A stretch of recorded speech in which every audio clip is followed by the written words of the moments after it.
Oi, viajante da vida! Bem-vindos! Chegamos ao capítulo 48 aqui do nosso Mediunidade em Foco, ainda com as reflexões que nós fazemos no livro Seara dos Médiuns com Emmanuel. Essa viagem que vamos ter aí pelos próximos meses, pensando e refletindo junto com o benfeitor espiritual. E hoje, Emmanuel vai nos levar lá para o livro dos Médiuns, no item 28, em que ele estuda alguns tipos de espíritas, tipos de criaturas ditas convertidas, nossos companheiros de jornada, não é verdade? Porque você encontra companheiros de jornada, são irmãos de jornada, irmãos de fé, como a gente costuma dizer, e é exatamente isso, ele dá o título de companheiros a esse capítulo 7, lá do Seara dos Médiuns. A mensagem foi publicada no dia 25 de janeiro de 1960 e trata desse item 28, dessa questão, ou desse item 28 aí do livro dos Médiuns, que é muito interessante, porque assim, Allan Kardec vai fazendo uma avaliação. Existem alguns tipos de espírito, ele relaciona 4, Emmanuel vai tratar de 3 para nós, mas vamos lá aos que Kardec fala, né? Kardec fala dos espíritas experimentalistas, daqueles que só querem ver fenômenos. De outros, os espíritas acomodados, aquelas criaturas que até acreditam, até entendem que os ensinamentos morais do espiritismo são bons, são legais, mas não querem aplicar a si mesmos, porque elas vão ser obrigadas a mudar de posição, elas vão ser obrigadas a mudar de atitude. E, finalmente, Kardec aponta ali no item 3 desse capítulo os espíritas verdadeiros, ou os espíritas cristãos, que são os que aplicam a si esses valores, na dose certa, na medida certa. É claro que, seguindo com Kardec no livro dos Médiuns, está ele aqui para apresentar para nós o livro dos Médiuns, né, nós vamos ver que existe uma quarta classe, que é dos espíritas exaltados. Todo exagero é ruim, né, gente? Então, credulidade demais, ufanismo demais, fixação demais em fenômeno mediúnico. Tem gente que é caçador de fenômeno mediúnico, só acredita porque o guia disse, só faz porque o guia mandou. O guia se apresenta, ele vai. Se o guia não apresenta, ele não vai. Então, esses espíritas assim, essa quarta classe que aparece lá no item 28, Emmanuel nem vai tratar delas, porque a preocupação é o quanto nós usamos a revelação que temos para nos melhorar. Mas Kardec diz, esses espíritas exaltados, esses espíritas crédulos demais, eles causam mais preocupação e mais dano à doutrina do que os detratores, do que os opositores. Porque eles viram fácil o joguete ali de espíritos enganadores. E eles viram também alvo dos debochados, dos críticos. Porque mostra assim, está vendo? Se o espiritismo faz uma criatura doida desse jeito, fascinada desse jeito, mística desse jeito, eu é que não quero me meter com esse trem de espiritismo. Então, não sejamos espíritas fascinados. Mas Emmanuel vai tratar para nós dos experimentalistas, dos acomodados e dos verdadeiros espíritas ou dos espíritas cristãos. E que texto delicioso, que texto maravilhoso que o benfeitor nos apresenta. Porque olhando para esses 4 tipos, e pensando principalmente nos 3 que ele vai tratar aqui, ele já começa dizendo assim, olha só, há muitos companheiros realmente assim, dessa forma que foi descrita antes. Declaram-se espíritas, proclamam-se convencidos quanto à sobrevivência, relacionam casos maravilhosos, exibem apontamentos inatacáveis, referem-se frequentemente aos sábios que pesquisaram as forças psíquicas. E aí a gente começa a perceber, esse ali é aquele primeiro grupo. É aquele primeiro grupo que Kardec destaca lá, dos experimentalistas. Para ele, só interessa ver fenômenos. Para eles, só interessa a curiosidade de ver o que os espíritos vão dizer, o que os espíritos vão revelar, como os espíritos se manifestam, gostam de reuniões de materialização para poder dizer que viram espírito materializado, citam pesquisadores dessa área, de vez em quando eles se acham cientistas espíritas, pesquisadores espíritas, mas não saem do fenômeno, não mudam de posição ali em relação ao fenômeno de jeito nenhum. E aí, lógico, o que acontece? Como eles são novidadeiros, como eles são criaturas que gostam de fenômenos, ou ele cria aquela posição assim, não, o meu centro faz as boas reuniões mediúnicas, os outros centros não sabem. E, às vezes, se frustram no seu centro, aí vão procurando outro, procurando outro, procurando outro. Então eles ficam pulando de galho em galho, de reunião mediúnica em reunião mediúnica, de fenômeno mediúnico em fenômeno mediúnico, e o pior, já que nós estamos aqui na playlist sobre mediunidade, eles acabam encontrando médiums que favorecem isso. E pior, eles acabam induzindo médiuns muito promissores, médiuns que se educariam, que realizariam um bom trabalho, mas que, tomados ali pela vaidade, pelos aplausos desses novidadeiros, eles acabam se perdendo. Acabam se deixando seduzir por espíritos mistificadores. Então você aí que está na mediunidade, você aí que está na seara dos médiuns, olha que título gostoso, né? Como esse título é apropriado. Nós que estamos na seara dos médiuns, não sejamos objeto de estudo desses curiosos, desses novidadeiros. Não vamos apresentar para eles o que eles querem.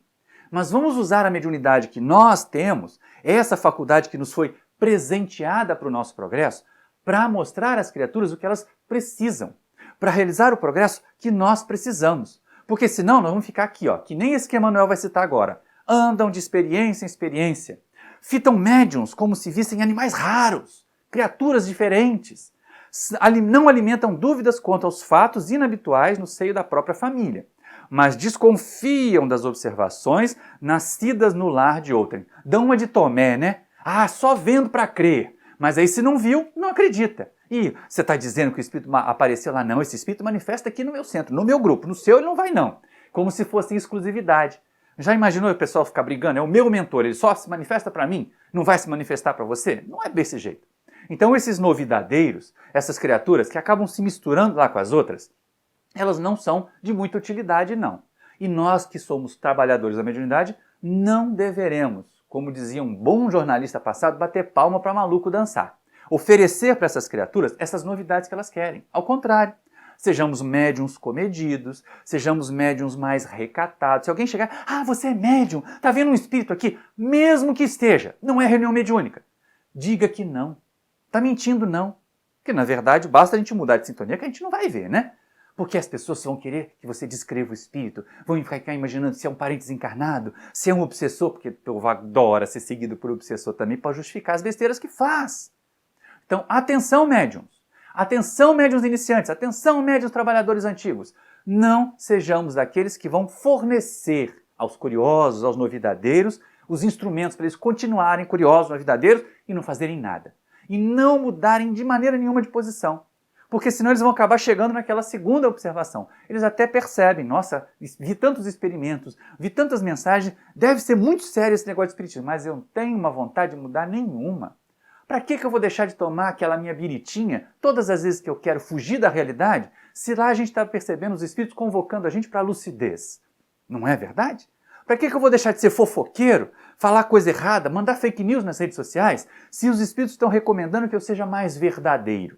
Então, reconhecem o valor, reconhecem a mensagem dos espíritos, mas não mudam. É a segunda categoria de espíritas que Kardec vê lá, que também não são úteis não. E que Emmanuel vai referenciar para nós assim, olha que interessante, que frase magnífica. Conversadores primorosos, anedotistas notáveis, mas não mostram mudança alguma, essa segunda classe. Gostam de falar dos fenômenos, mas não mostram mudança alguma. E aí vem a frase que eu falei. São, na convicção, o que eram na negação. Quer dizer, para eles não adianta nada. Mesmo dizendo que acreditam, não mudam, não melhoram. E, de novo, o fenômeno mediúnico para essas pessoas é de pouquíssima utilidade, é de pouquíssimo valor, porque elas não vão aplicar a elas mesmas. Olha que coisa interessante, não melhoram em nada. Mesmo quando elas têm tesouros guardados dentro delas, elas não usam esses tesouros para crescer, elas não usam esses tesouros para evoluir. E é isso que Emmanuel chama a nossa atenção. Aqui, ó. Nobres expoentes de cultura intelectual não estendem migalha de conhecimento superior a quem quer que seja. Não compartilham o conhecimento que têm. Não divulgam de forma construtiva, porque de vez em quando divulgam para mostrar que são muito eruditos, que são muito conhecedores. Ah, eu já li esse livro aí muitas vezes, eu conheço todas as perguntas do Livro dos Espíritos, mas quantas já aplica? É a pergunta que nós devemos fazer. Quantas nós já aplicamos as que conhecemos? Porque às vezes nós é que estamos nessa categoria aqui, hein? Nós é que estamos nessa segunda categoria de espíritas que reconhecemos todo o valor da doutrina, mas ainda não vivemos, ainda não aplicamos. E isso é grave para nós. Mas Emmanuel vai continuar. Detentores de vantagens humanas não se dignam ajudar a ninguém. E é verdade, né? São mesquinhos, são avarentos, têm a possibilidade de utilizar os recursos materiais que foram dotados, o conhecimento, para ajudar os outros. E não ajudam. Ficam só na teoria. Prática mesmo que é bom, nem pensar.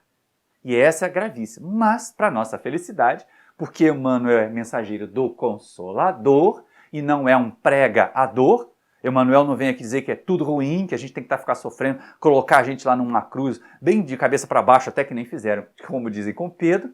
Ele vem dizer para nós assim, nem todo mundo é assim. Felizmente dos nossos companheiros, lembrando o título do capítulo, felizmente dos nossos companheiros espíritas, nós vamos ter alguns que entenderam qual é a finalidade do espiritismo. Vamos ter alguns médiuns que entenderam Qual é a finalidade da mediunidade? Olha que bacana! Felizmente, contudo, temos os companheiros da luta incessante. Afirmam-se também espíritas, mas compreendem que o fenômeno diante da verdade pode ser considerado a feição de casca no fruto. Então essa é uma questão interessante. Casca no fruto. O fenômeno espírita, as manifestações dos espíritos, são só a superfície. A gente precisa mesmo aprofundar. A gente precisa ir ao cerne, avançar na compreensão, no conhecimento que a doutrina nos traz. Não ficar lá que nem os outros, vendo os médiuns como bichos curiosos. Não, os médiuns são companheiros da nossa jornada. Não tem que ficar esperando dos médiuns a solução dos problemas, porque às vezes os médiuns atravessam problemas e precisam da nossa ajuda. Precisam até da nossa advertência fraterna, generosa, carinhosa, quando estiverem a ponto de se desviar do caminho do bem. Mas esses espíritas que se conscientizaram têm atitudes muito diferentes das outras duas categorias. Olha que interessante. Tem os médiuns como pessoas comuns, necessitadas de entendimento e de auxílio. Sabem que a existência na Terra é como estágio na escola e, por isso, não perdem tempo. Moram no trabalho constante. Então a gente vai perceber que esses espíritas conscientes vão usar melhor o seu tempo. Vão reconhecer, primeiro, que o mundo espiritual não está aí para resolver as nossas pendências, para corrigir por nós as falhas que nós ainda temos. Nós é que temos que corrigir as nossas falhas. Mas eles vão perceber o seguinte, olha, a Terra está aqui como um campo de lutas, mas não é para o meu sofrimento, é como uma escola, olha lá. Sabem que a existência na Terra é como um estágio na escola, ali, na escola. Não é num gládio, não é num ringue de luta, não é na guerra. Nós estamos na escola, com muita dificuldade, porque é uma escola precária. É uma escola em que os alunos e os professores ainda estão lá na condição de provas e expiações. Os nossos mentores é que vêm tentar dar um empurrãozinho, dar uma ajudazinha. E daí a mediunidade precisando ser mais bem usada. E por isso eles veem os médiuns como criaturas normais, que precisam da nossa ajuda e do nosso entendimento. Mas as criaturas que são conscientes não perdem tempo, ficam lá agarradas no trabalho, o que não quer dizer que eles sejam workaholics espirituais, né? Viciados em trabalho espírita, porque às vezes abandona a família, abandona a educação dos filhos, que são outras tantas missões que nós temos. Mas eles estão sempre atentos. Como eu posso usar melhor o meu tempo? Como eu posso transformar essa oportunidade que me foi dada numa oportunidade de crescer? Puxa, mas a Terra é difícil. Puxa, mas a Terra tem problemas. As pessoas às vezes não me compreendem essa vontade de crescer. Mas eles reconhecem que eles também são imperfeitos. E Emmanuel chama a nossa atenção para isso. Olha que bonito. Indulgentes para com todos e severos para consigo mesmos. Aceitam a justiça perfeita através da reencarnação e acolhem no sofrimento o curso preciso ao burilamento da própria alma. Então não é aquelas criaturas que vão ficar cultivando sofrer. Ah, eu vim aqui para sofrer, eu vim aqui para pagar dívida. Não. Eles entendem que aqui na Terra nós estamos todos sujeitos a imperfeições. Então os outros precisam de indulgência. E nós que temos imperfeições precisamos de vigilância, mas nós nos vigiarmos. Nós fazemos a nossa parte. Por isso Emmanuel diz ali, ó, são indulgentes com os outros e severos com eles mesmos. Ou seja, percebem nas falhas dos outros as semelhanças das nossas. Então, como nós não conseguimos corrigir os outros, a gente vai entender que eles estão no seu processo, que eles estão no seu caminho, uma hora eles vão se corrigir, mas nós podemos corrigir a nós mesmos. Nós podemos corrigir as nossas próprias falhas, por isso precisamos de vigilância em torno delas. E também essa outra questão que aparece ali. Entendem a reencarnação como justiça e amor divinos. O sofrimento veio pelas nossas imperfeições. Lembremos, não estava nas determinações de Deus que nós temos que sofrer para evoluir. Mas está nas determinações de Deus que nós temos que evoluir. E aí, quando a gente não evolui, é que vem o sofrimento, para nos despertar. Quando a gente não evolui, é que vem o processo doloroso, para acordar a gente. E é isso que eles entendem. Então, quando acontece sofrimento, é assim, veio é porque eu estou precisando. Veio é porque eu estava dormindo. Veio porque eu preciso acordar. E aí eles aproveitam essa oportunidade, não ficam lá lamentando, ai, por que Deus está fazendo isso comigo? Ai, por que eu estou sofrendo tanto assim? Eles não são dessa forma. Os espíritas mais conscientes, mesmo às vezes sofrendo, eles não se entregam. Mesmo às vezes passando por momentos muito dolorosos, eles dão exemplo de resistência, de qualidades morais edificantes. E percebem o seguinte, olha, se eu erro, os outros podem errar também, não é? E aí o que acontece? Vamos com o Emmanuel que ele vai explicar para nós. Verificam que o erro dos outros podia ser deles próprios. E em razão disso, não perdem a paciência. Ai, como é difícil essa, né? Principalmente quando a gente vê o espelho, o outro fazendo aquilo que a gente faz e não reconhece. como muitas vezes aquelas pessoas que nos irritam, que nos incomodam pelos seus vícios, estão mostrando como é que são os nossos vícios. É tão engraçado isso, que se você pegar uma pessoa que é acostumada a fazer muita fofoca, a despachar muita fake news, quando ela começa a ser alvo de fofoca, alvo de fake news, ai, como ela fica incomodada. Não é verdade? Então, é aí que de vez em quando a gente vê nos erros dos outros um espelho para a gente poder enxergar os nossos. Mas esses espíritas conscientes, eles reconhecem. Eles percebem que, como eles também cometem esses erros, precisam agir e não perdem a paciência. E pensam, ai meu Deus, tem piedade. Porque é a única coisa que dá para a gente fazer, né? Ter compassência, piedade, compaixão dessas criaturas que erram tanto, e principalmente quando elas nos ferem, porque eles ainda não sabem o que fazem, como dizia Jesus. Mas seguindo com Emmanuel, olha que bacana. Reconhecendo-se imperfeitos, perdoam sem vacilar as imperfeições alheias e vivem a caridade como simples dever, aprendendo e servindo sempre. Ai, que legal! Essa é uma questão que a gente não pode perder de vista. Os verdadeiros espíritas, aqueles que se conscientizaram, estão utilizando bem a encarnação, estão utilizando bem a mediunidade. Não querem aparecer com ela, não querem virar escritores de livros psicografados famosos, que são aquela charopada que ninguém aguenta mais. Tá cheio de livro psicografado aí, tá cheio de livro mediúnico que não é espírita, gente. E tá cheio de livro espírita que não precisa ser mediúnico. Então, pensemos bem, que espíritas nós somos? O que nós temos feito da doutrina em nós? Se a doutrina espírita é instrumento de transformação, nós temos nos transformado? Porque aí Emmanuel vai fechar e nos leva para Kardec, para a terceira categoria, como Kardec classificou otimistamente esses espíritos. Olha só, são esses que Allan Kardec, em sua palavra esclarecida, define como sendo os espíritas verdadeiros, ou melhor, os espíritas cristãos. Aqueles que conseguem juntar a mensagem amorosa, transformadora do cristianismo, com as revelações, com as indicações racionais da doutrina espírita. E aí começam a progredir mais rapidamente, começam a avançar mais rapidamente. Que espíritas nós somos? Que espíritas temos sido? Você aí que me vê, você aí minha irmã, você aí meu irmão. Será que nós somos só curiosos de fenômenos mediúnicos? Estamos numa playlist sobre mediunidade. Será que você que se aproximou da mediunidade só quer matar a curiosidade? Só quer ver fenômenos?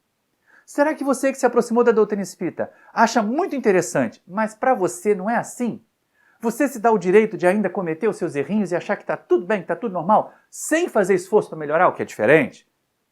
Ou será que nós já chegamos a essa terceira categoria ali dos espíritas conscientes, dos verdadeiros espíritas, dos espíritas cristãos? Repararam que Emmanuel, nem Kardec, falaram que esses espíritas verdadeiros, que os espíritas cristãos, são almas enobrecidas, espíritos superiores, que não cometem erros? Não, eles cometem erros, mas trabalham seus erros, mas superam suas deficiências. E é isso que é proposto para nós.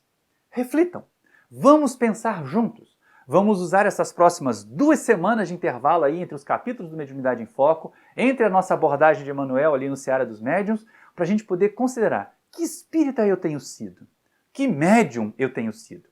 E se você gostou desse trabalho, se você gostou dessas reflexões, agora é a hora de eu pedir. Por favor, se inscreva aí no nosso canal, acione o sininho para receber as notificações, mande o link para os seus amigos, mande o link nas suas redes sociais, fazer essa mensagem chegar mais longe. Vai que tem alguém que você consegue despertar exatamente com esse trechinho de vídeo despretensioso que a gente está fazendo aqui. Mas dá uma emanuelada na cabeça das pessoas é bom de vez em quando. Aí, Emmanuel, que me perdoe, mas é verdade, não é? E aí, se você quer, se você puder, deixa o seu like. Se não quiser, não gostou, deixa um dislike aí. Se a gente falou bobagem, deixa um dislike aí e comenta lá embaixo. Diz qual foi a bobagem que eu falei. E se você quer um outro tema, comenta lá embaixo. Diz também qual é o tema que você gostaria de ser tratado aqui, embora nós vamos seguir agora com Emmanuel até o fim do livro. Um grande abraço para vocês, muito obrigado pela atenção e até o próximo vídeo!